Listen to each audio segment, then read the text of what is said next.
Machine Sentry Next Generation.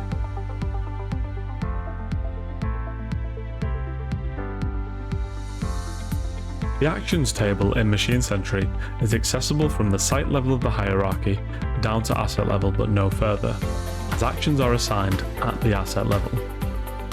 Once we are within our site, we need to select the actions table from the toolbar at the top of the window. As default, this will display all action notes in the database that are visible at this hierarchy level and below. From here, you can use the search and filter options available at the top of the window to easily find the action note that you are looking for. These work in the same way as all other grids in Machine Sentry. Please see the grids navigation video for reference. Just below this, you have options to add, open, edit, delete, or batch update actions. We will start by firstly using the hierarchy to come down to the asset we want to add the action against. Whilst this isn't necessary, it automatically assigns the action note to the asset in question, so it is best practice. Then we can click the Add button.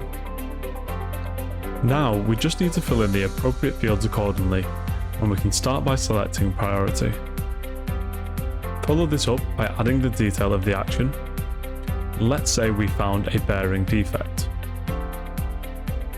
Maintenance type allows us to categorize how this issue was found, so we can accompany this with ticking what implications this may have on production, quality, reliability, safety, energy, or environment. Estimated labour allows us to estimate how much time in labour hours we may need to spend on this particular action. We can also allocate a particular action to an individual, however they must have access to Machine Sentry to do so, along with an allocated time so we can work towards a deadline. Finally, we have the option to add an action note schedule against the action, again so we can track progress in terms of time. Once we hit save, the action notes will be available to edit or delete. If we highlight this and click edit, you will see there are a vast number of options we can add to any action note. Once the work has been performed, we can fill in the work performed field along with fault type and fault reason fields to give a full overview of the exact detail of the fault in question.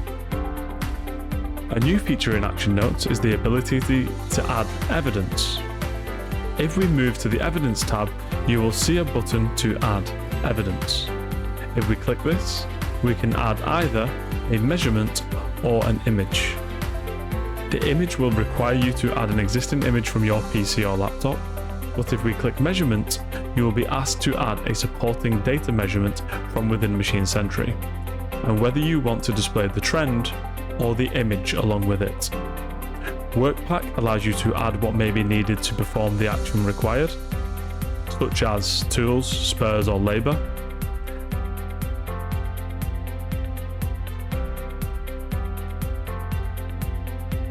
Cost avoidance allows us to track the difference between planned and unplanned costs when it comes to this particular failure, and will give us an overall cost saving on this asset over time. After all fields have been completed, clicking close action will fill in the close by field along with the closed on field based on who is logged in and the current date and time. Machine Sentry Next Generation.